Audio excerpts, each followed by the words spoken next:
일반적으로 우리가 형통이라고 하는 말을 이해할 때 모든 것들이 다 순조롭고 잘되고 순탄하게 성공하는 것으로 생각합니다.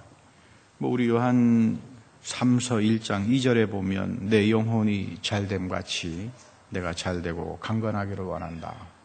그렇게 씁니다. 그러나 제가 여러분들에게 늘 했던 이야기가 형통 그러면 세상 사람들이 생각하는 그런 식으로 형통을 이해하지 말자. 성경에서 말하는 형통을 배우자.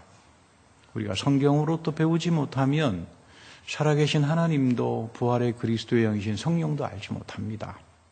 특별히 이 히브리 말로 형통이란 말은 사칼이라고 하는 말에서 나오는데 이게 무슨 뜻이냐면 지혜롭다, 통찰력이 있다 이런 뜻입니다. 하나님 말씀 안에서 총명해지고 지혜를 배운 사람들, 하나님 말씀 앞에서 영분별을 갖는 사람들이 형통한다 그 말입니다. 그러니까 성경에서 말하는 형통이라고 하는 말은 철저하게 하나님 말씀의 진리에 대한 깨달음과 성령이 그 말씀 속에서 우리에게 빛으로 비추어질 때 오는 이런 사람들이 형통을 갖지, 우리 흔히 생각하기를 형통 그러면 대한민국 사람들 참 좋아하잖아요. 저도 좋아합니다. 문화적으로. 우리말에 보면 100을 온이라고 합니다. 온. 그래서 연인들도 100일 기념여행 떠나잖아요. 커플링도 하고요. 사랑이 이렇게 온전해지기를 바란다. 그래서 100일이 되면 온이라는 뜻 때문에 아이도 100일 기념을 하잖아요. 우리 한국 사람들이 형통을 참 좋아합니다. 이 언어 속에도 이 형통이란 말이 다 들어가 있습니다. 그런 거 하면 많은 골이라고 해요. 골. 우리나라 말에. 그래서 그 말은 골 100번 들었으니까 이제 그만 들을래요 할 때 그 뜻입니다. 10,000번 들었다 이 말이에요. 골 100번. 그러니까 10,000번 들었으니까 고마하세요. 목사님이 이제 그 말씀 골 100번 들었으니까 고마하세요. 이제 그럴 때 골을 씁니다. 근데 이 가장 많은 횟수를 가리킬 때 대한민국 사람들이 쓰는 언어가 억이에요. 억. 그래서 여러분 이 경상도 분들 사투리에 보면 억수로 잘했다 이런 말 쓰지 않습니까? 이 억이란 숫자가 들어갑니다. 억수로 잘했다. 잘이란 뜻이죠. 억수로 잘했다. 잘했다 이런 말입니다. 근데 우리는 이런 문화적인 언어와 배경 속에 살다가 보니까 형통 그러면 골 100번 하는 거, 억수로 잘한 거 이렇게 생각하는데 그러다가 보니까 성경에서 말하는 형통의 의미를 종종 놓쳐버리고 만다 이 말이에요. 성경으로부터 배워야 합니다. 그래야 여러분들 총명해지고 하나님과 더 가까이 가고 소통이 되는 겁니다. 이 세상적 지식을 가지고는 엄두도 못 냅니다. 하나님의 성령의 빛을 끊임없이 받아서 하나님과 소통이 될 때 성경은 영적 통찰력이 생기고 영분별이 생기고 말씀에 대한 진리가 깊어지면서 하나님의 형통이 여러분들에게 찾아오는 거죠. 두 번째는 형통 그러면 성경에서 형통한 사람을 찾아서 배워야 돼요. 성경에서 형통한 사람들의 믿음의 표본들이 있잖아요. 굉장히 중요합니다. 하나님께서 성경의 사람들을 형통한 사람으로 인정한다는 것은 오늘도 그대로 마찬가지예요. 하나님은 성경을 떠나서 역사 안 합니다. 성경에서 다 보여줘요.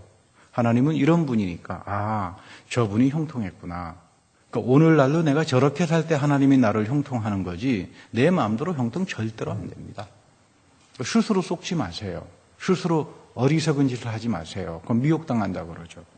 형통한 사람 가장 대표적인 사람이 창세기 39장에 보면 요셉입니다. 그가 형통한 사람이었다. 여호와께서 그의 범사에 형통하게 했다. 이 말을 다른 말로 말하면 범사, 모든 일에 형통하게 했다. 하나님의 선하심을 보게 했다 이런 말입니다. 여러분 내가 아무리 어려운 일을 경험하더라도 내가 모든 범사 속에 하나님의 선하심이 나에게 있다. 이것을 볼 줄 아는 사람은 절대로 넘어가지 않습니다. 그 사람이 형통합니다. 여러분 형통했다 그래서 요셉의 삶이 그냥 모든 게 술술술 골 100번 억수로 이렇게 다 잘 풀렸나요? 가는 데마다 고생했습니다. 그렇잖아요. 근데 가는 데마다 힘든 시간 속에서 그는 다스립니다. 성경에 여러분 다스린다는 말이 나오는데 바로 이거를 이야기하는 거예요. 여러분들을 향해서 하나님이 성별을 시켜가지고 세상에 나가서 제사장과 같은 왕 같은 제사장으로 다스리게 한다 그러잖아요. 이걸 이야기하는 겁니다. 하나님이 말씀을 통해서 여러분들을 다스리게 한다. 형통하게 한다. 우리가 사는 세상 속에는 어려운 일들이 많습니다. 복잡하고 짜증나고 골치 아픈 일들이 언제든지 있을 수 있죠. 이 속에서 여러분들을 다스리는 사람으로 만들어간다. 영적 통찰력, 말씀에 대한 진리. 그런가 하면 여호수아에게 하나님께서 모세에게 명령하라고 그러죠. 너는 율법을 다 지켜라. 율법을 다 지켜서 행하는데 좌로나 우로나 치우치지 마라. 이게 형통의 원리입니다. 어떻게 하면 형통한다고요? 하나님 말씀을 읽는데 좌파식으로 가지 말아야 돼요. 좌파가 뭔지 아십니까? 하나님 말씀 갖다 놓고 자기 생각 해놓고는 항상 하나님 말씀을 비평합니다. 자기 마음에 안 드는 것들은 다 없애버립니다. 하나님 말씀을 불경하게 대합니다. 전혀 경건하지 않게 대해요. 성경을 읽을 때 나를 심판하는 건 하나님 말씀이지 내가 하나님 말씀 심판 안 합니다. 이거 좌파식으로 읽지 말라 이 말이에요. 오늘날 이렇게 불경하게 성경을 읽는 사람들이 세상에 넘칩니다. 이런 사람 절대 형통 안 합니다. 하나님 말씀 알 수도 없죠. 좌파로 가지 마라. 너멋대로 갖다 붙여가지고 가지 말라 이 말이에요. 항상 내가 성경 앞에 섰을 때 이 성경이 나를 심판하고 나를 비평하고 나는 이 하나님 말씀을 순종해야지 내 마음에 안 든다고 성경 없애버리고 잘라버리고 이러지 말라 이 말이에요. 1.1획도 변하지 않습니다. 성경은. 그리고 1.1획도 거기에 우리가 가감하지 못합니다. 왜? 성령께서 통해서 우리에게 역사하게 되면 성경 단 한 줄도 버리기가 아까운 하나님의 말씀이라고 하는 걸 깨닫게 됩니다. 그런가 하면 우파로 가지 말라 이렇게 말합니다. 우로 가지 마라. 우파가 되지 마라. 바리새파들이죠. 말씀 한 줄 갖다 놓고는 사람 정죄합니다. 성경을 다 안 읽습니다. 자기 마음에 드는 것만 쏙 빼가지고는 사람 정죄하고 심판하고 판단을 해요. 성경 여러분 다 읽어야 돼요. 그러니까 바리새파가 나오잖아요. 뭐 하나님 앞에 책망을 당하잖아요. 성경을 읽으면서 우리가 성령이 우리를 형통케 하는 것은 좌파로도 우파로도 가지 않게 합니다. 그럼 어디로 간다고요? 중심, 생명으로 간다 이 말이에요. 성경 전체를 읽으면서 어디에 하나님의 생명과 은혜의 중심이 있는가? 그거 사모하려면 우리 생각 가지고는 안 되죠. 우리 죄된 이성이나 세상에서 받은 지식 가지고는 일절 못 갑니다. 우린 가봐야 좌파로 가든가 우파로밖에 못 갑니다. 성령께서 우리를 이끌어 간다 이 말이에요. 말씀을 읽고 사모하면서 성령께서 이 말씀의 생명을 깨닫게 해주십시오. 이 말씀의 은혜를 깨닫게 해주십시오. 그러면서 여러분들이 성령의 증거를 받는 사람으로 되는데 이런 사람들이 말씀을 사모하고 말씀에 순종합니다. 말씀에 순종한다는 게 여러분 쉽지 않습니다. 얼마나 어렵습니까? 저도 목회자로 살면서 집에서 성경 읽으면서 참 어디까지 내가 이 말씀에 순종해야 되나 그잖아요. 제가 성도들을 위해서 기도하지 않습니까? 그럼 하나님께서 가르쳐줍니다. 이렇게 직통계시로 가르쳐주는 게 아니라 성경이 들어와요. 아, 이 자매에게는 지금 이 하나님 말씀에 걸려 있구나. 근데 어렵거든요. 여러분 성경을 진지하게 읽는 사람들 순종한다는 게 참 어렵다는 거 알지 않습니까? 성령께서 오셔서 순종하게 합니다. 체험하게 합니다. 그래서 그 말씀의 진리를 체험하고 체득한 사람들은 몸으로 그 말씀을 절대로 잊어버리지 않습니다. 이런 겁니다. 성경에서는 교만이라고 하는 말을 뭐라고 이야기하냐면 하나님 말씀에서 빗나가는 사람을 교만한 사람이라고 해요. 하나님 말씀에 순종하지 못하는 사람을 교만한 자라고 합니다. 휘프리스라고 하는 말이죠. 성경에 휘프리스. 하나님 말씀에 순종하지 않고 하나님 말씀에 빗나가니까 뱀의 소리를 듣잖아요. 여러분 우리가 하나님 말씀 순종하지 못하면 모두가 다 악령의 소리를 듣게 됩니다. 하나님 말씀하고는 상관없는 영의 소리를 듣게 돼 있어요. 그래서 교만한 자로 끝나는 겁니다. 이게 가인입니다. 대표로.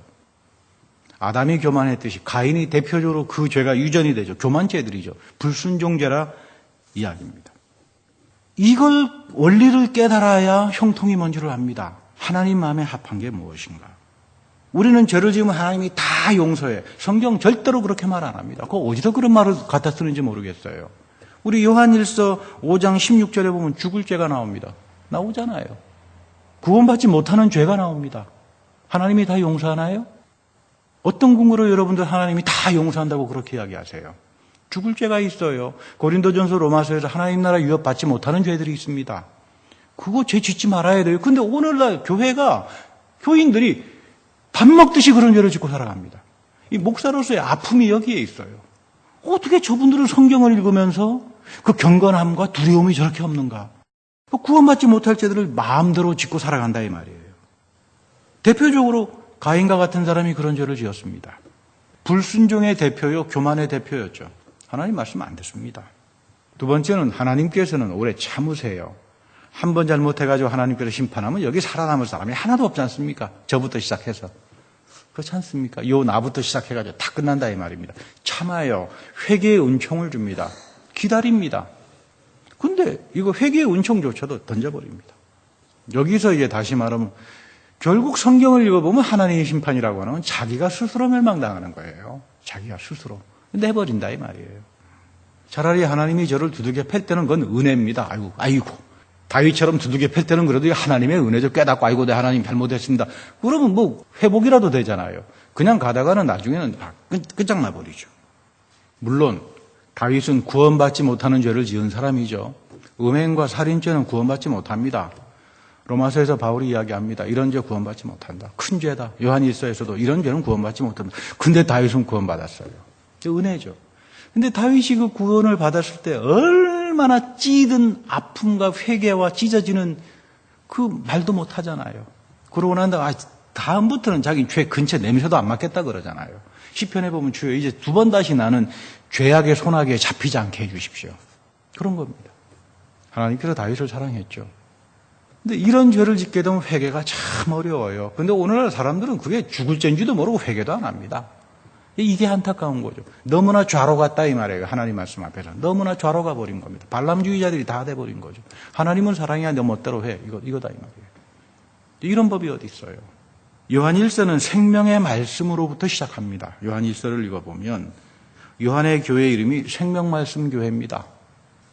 6년 전에 제가 목회를 준비할 때 이 요한 1서를 읽으면서 참 많은 은혜를 받았습니다. 하나님 나는 이제 더 이상 목회자로 살고 싶은데 주님께서 열어주신다면 이 요한 1서의 생명말씀교회 목회를 하게 해주십시오. 한 2년간, 한 2년 반 동안 참 새벽에 일어나서 기도했습니다. 생명말씀교회를 하게 해주십시오. 그리고 제가 말씀을 준비하겠습니다. 성경 66권 강해를 2년 반 동안 다 준비했습니다. 하나님께서 지지난 주에 안 된다 그래가지고 컴퓨터 고장나는 바람에 다 날아갔습니다. 없습니다 이제. 이게 무슨 뜻인가 그랬더니 안주하지 마라. 이거 다 준비해 놓은 거 있으면 제가 게을러지잖아요. 하나님께서 게을르지 말라고 이제 가져가 버리신 것 같아요. 어떡합니까? 가져간 것도 열심히 회복해야 되는데 중요한 거는 이 요한일서가 너무나 은혜스럽고 깊은 말씀인데 이단들이 가장 잘 써먹는 말씀이어서 제가 이제 봉인해 두었습니다. 봉인. 닫아두었다 이 말이에요. 알 때까지 한 5년 후에 성경 공부 잘해서 성령을 체험하고 말씀의 진리로 들어가는 사람들을 위해서 그때 가서 이 요한일서를 이제 열어야 되겠다 생각했는데 우리 이계영 권사님이 먼저 여시는 바람에 제가 이제 오늘 하나님께서 목사보다 더 빨리 성도를 통해서 여는데 그럼 내가 더 이상 봉인할 필요 없다. 그래서 오늘 설교 제목이 생명말씀 교회입니다. 요한의 교회란 뜻입니다. 신령한 교회다 그러면 하늘의 교회다 그 말이죠. 여기 보면요 요한일서 3장 9절에 보면 참 이단들이 좋아하는 말이 나옵니다. 하나님에게 해당하는 사람은 누구나 죄를 짓지 않는다. 근데 여러분들이 이제 한 3년 반 동안 저하고 성경 공부를 하신 분들은 이상하다. 저 역시 그렇습니다. 이 요한일서의 그 본문 3장 9절에 보면 하나님의 씨가 그 속에 있기 때문에 죄 짓지 않는다. 사실 목회자들은 이 말씀 보면 도망가고 싶어요. 이거 모세하고도 틀리고 바울하고도 틀린데 이걸 내가 어떻게 가르쳐야 되냐. 그래서 도망가고 싶습니다. 근데 우리가 3년 반 동안 디모데후서 3장 16절에 근거해서 성경은 하나님의 성령으로 영감이 받았고 성경은 성령이 저자다. 그렇게 믿은 사람들은 이 말씀 읽으면 요한일서 다른 본문에서는 뭐라고 말을 할까? 이 생각이 들어가는 사람은 정말로 복된 사람이에요. 정말로 성령의 사람입니다. 성령이 여러분들을 하나님의 말씀으로 인도한다는 것이 바로 그거예요. 그 증거를 받는 사람들이에요. 이 말씀이 바울하고도 좀 틀린데 그러면 요한복음에서는 뭐라고 이야기할까? 요한일서 다른 본문에서는 이 본문을 가지고 뭐라고 이야기할까? 이게 지금 성령의 증거받는 사람들이에요. 복된 사람들이죠. 여러분들 마음속에 그런 마음이 있으면 감사하세요. 하나님의 성령이 내 안에 있구나. 나를 인도하시는구나. 이단들은 요 말씀 빡 꼬집어내가지고 나 죄 짓지 않아 이렇게 나옵니다. 확대 해석해가지고요. 바울도 다 잘못한 거야. 바울도 내가 바울 이상이 있어. 뭐 이렇게 이야기하잖아요. 요 말씀 꼬집어내가지고요. 이단은 하나님 말씀 가지고 미혹합니다. 성령의 증거를 받지 않죠. 조심해야 돼요.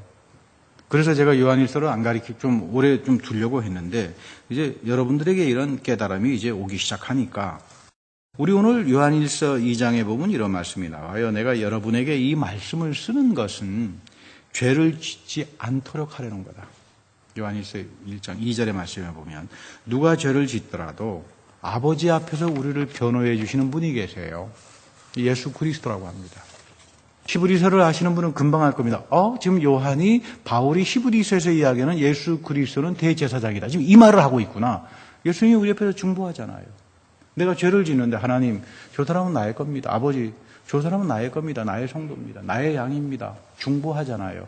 대제사장이 중보한다는 말을 요한은 이렇게 말하는 겁니다. 여러분도 우리가 다 죄 짓죠.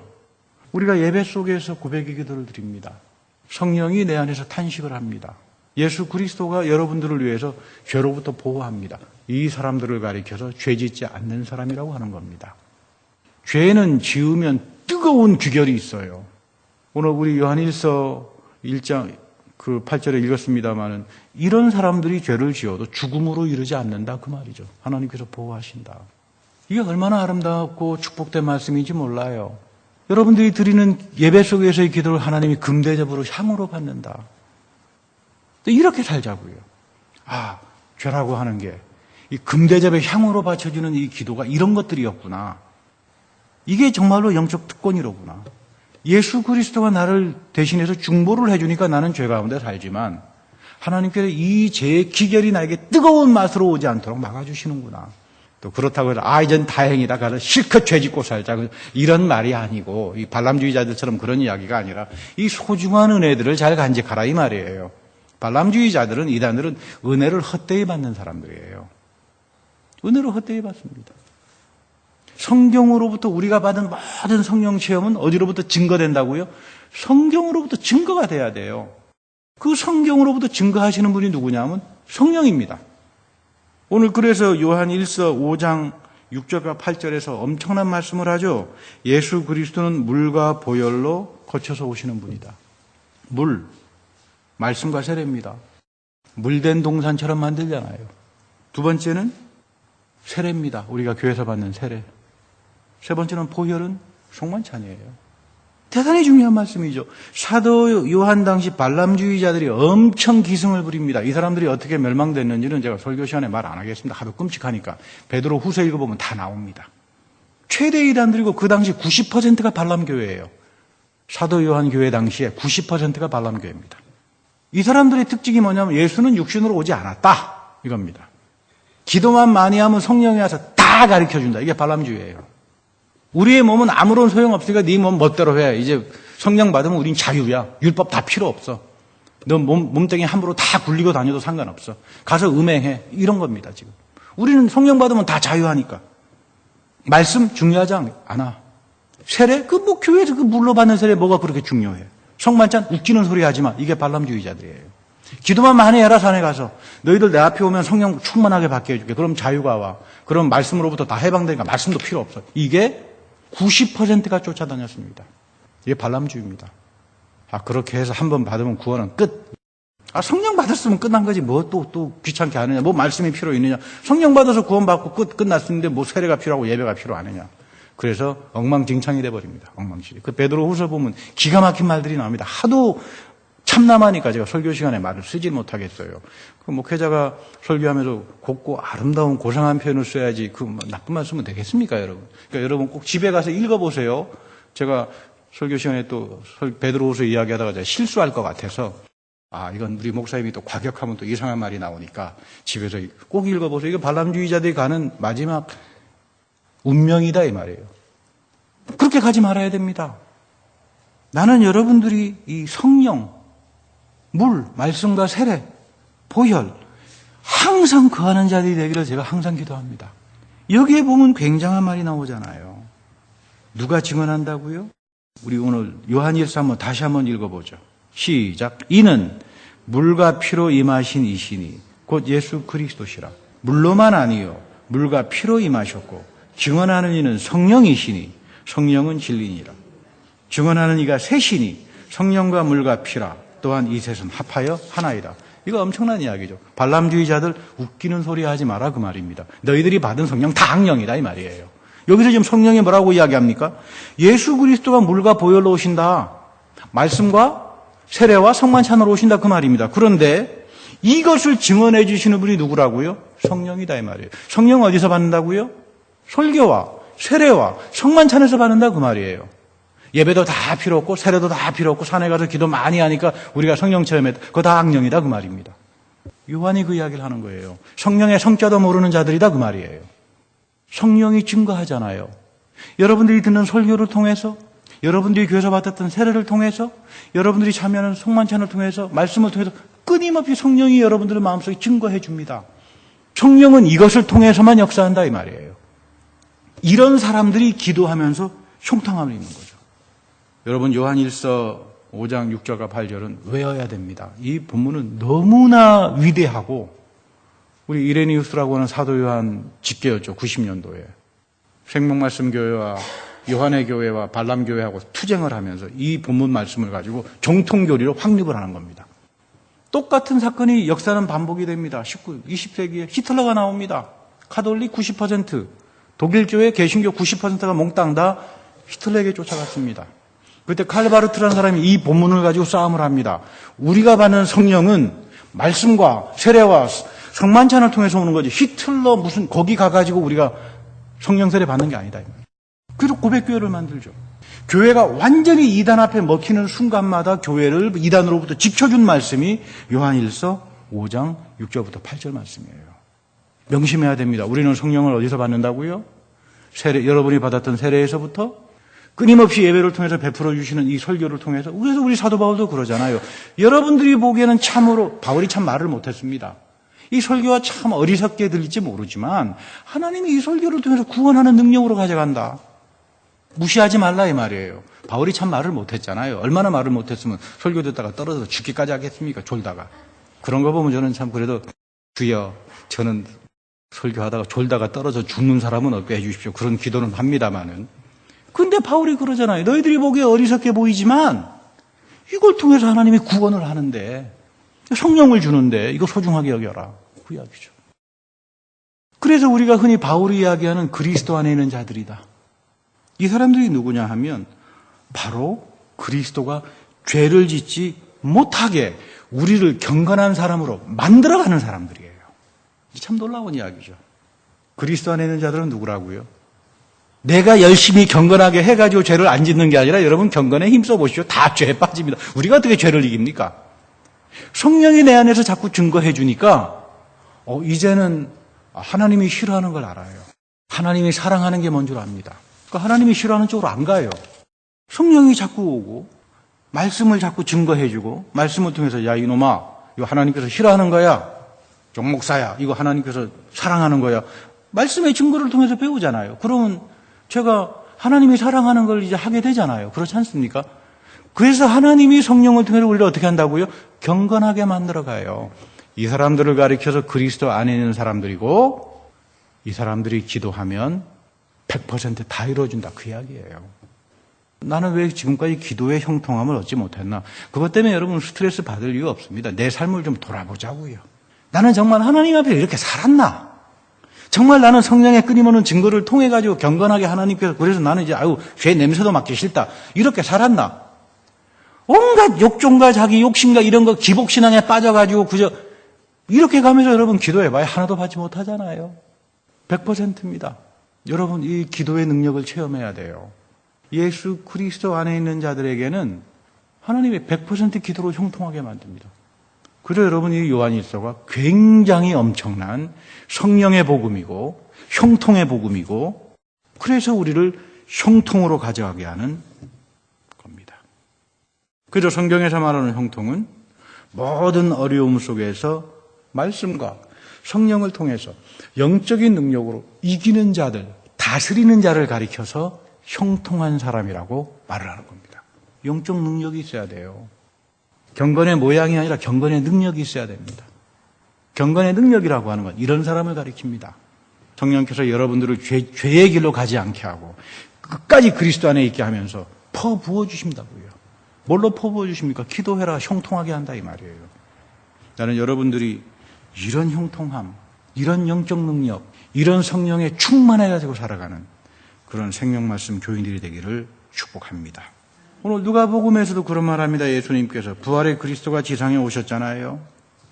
좌절을 한 사람들, 십자가 때문에 좌절을 한 제자를 주님이 친히 만나줍니다. 이들은 지금 다 영적인 눈이 감겨져 있어요. 좌절과 시리 때문에. 자기하고 동행하는 분이 예수님인 줄 알아보질 못합니다. 알아보질 못해요. 근데 이 본문에서도 참 중요한 게 성만찬을 했을 때 이 사람들이 눈이 트였다 그래요. 놀랍잖아요. 같이 동행하고 그렇게 말씀을 전할 때는 이분이 예수님인지도 몰랐는데 성찬을 통해서 그리스도가 이들의 눈을 트이게 해줍니다. 그게 옛날 사건이 아닙니다. 여러분, 성만찬에서 부활의 그리스도가 여러분들의 영적인 눈들을 트게 한다 이 말이에요. 하늘을 보게 한다 이 말이에요.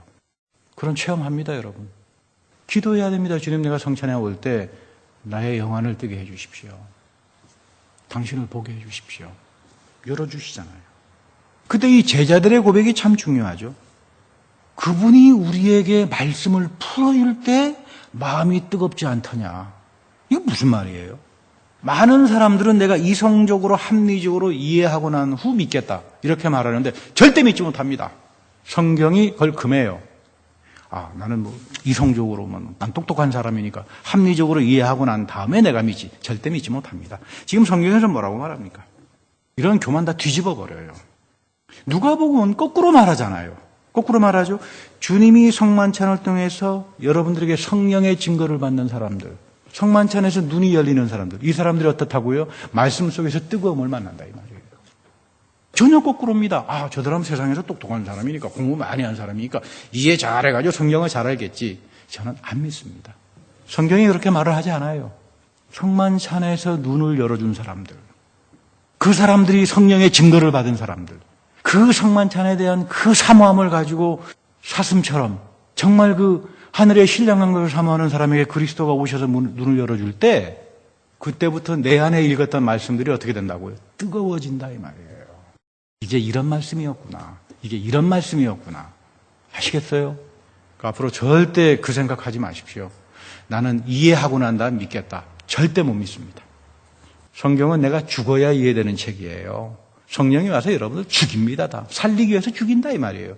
그리스도와 부활시키기 위해서 우리를 죽인다 이 말이에요. 내가 죽지 않고 내 이성이 잘못된 죄악이 죽지 않고 어떻게 성령을 이해합니까? 죽으세요. 여러분들이 성령을 사모해야 됩니다. 생명말씀교회는, 요한의 교회는 성령을 통해서 끊임없이 성령의 증거를 받습니다. 나는 점점점 날마다 죽어갑니다. 그리스도의 성령으로 충만해집니다. 그리고 부활의 그리스도가 여러분들에게 오셔서 눈을 열어줍니다. 이런 사람들이 죄 짓지 않아요. 죄 짓지 않으니까 하나님께서 소통하잖아요. 그러니까 여러분들의 기도를 몇 퍼센트 든다고요? 100%를 든다. 이게 세 번째로 이야기하는 나의 기도를 금대접에 담아서 향으로 바치는 기도들입니다. 우리 교회가 또 여러분들의 인생이 하나님 앞에서 금대접에 답쳐서 향으로 드려지는 그런 복된 분들이 되기를 축복합니다. 다 같이 기도하겠습니다. 하나님, 우리의 어리석음을 용서하여 주십시오. 나는 세상에서 똑똑하다고 생각했고 세상에서 많이 배웠다고 생각했지만 그것이 아무런 소용이 없다는 걸 이 시간 압니다. 예배 속에서 부활의 그리스도가 우리에게 오셔서 나의 눈을 트이게 해주시고 우리가 평소에 읽었던 그 하나님 말씀 속에서 뜨거움을 체험하게 하셔서 진정 우리가 주님 앞에 주님 안에 거하는 자로, 그래서 참으로 기도의 형통함을 입는 자들로 세상을 다스리는 자로 살아가게 하옵소서. 우리 구주 예수 그리스도의 이름으로 감사하며 기도드립니다.